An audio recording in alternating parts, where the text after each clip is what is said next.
तोहर नयन में बसल छी हम,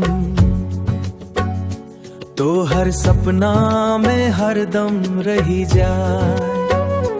जखन मुस्की दै छी तू धीरे धीरे, दिल हमर धड़कन गुनगुनाए गुनगुनाए। तोहर नैने बसल छी हम, तोहर प्रीत में अपन दुनिया पार। जते देखी ओते तोहर छवि, मन हमर तोरे संग उड़ जाए।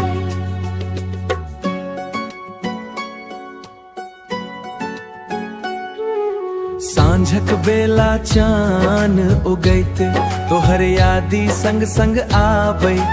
मधुर पवन जखन छू कऽ जाय, ओ तोहर नाम हिया में गुनगुनाबैत। फूलक सुगंध सुगंध से कोमल बात, तोहर हंसी लागे सौगात। जीवन रास्ता कठिन भले हो, तोहर संग बनी जाई प्रभात। बरखा रानी जखन बरसैत, तोहर प्रेमक गीत सुनाबैत। भीजल पथ पर हाथ धाका, संग संग चलबाक सपना जगाबैत। तोहर बिना अधूरा लागे, दिन हो कि राती उदास बिताबे। एक झलक पाबिले बाजा तोहर, मननक बगिया फेर मुस्काबे।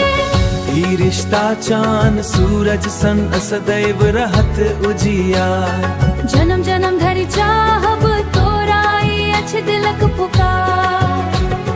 सिंदूरी भोरक रंग रंग में सजल, सपना हमर बस एतबे अछि सदिखन अइचल। रहू तू संग सदिखन अब छे, नदिया जका बहैत रहू प्रेम। कखनो ने टूटे ई नेहक से, हाथ में हाथ धरब जीवनक गीत। तोहर नयन में बसल छी हम।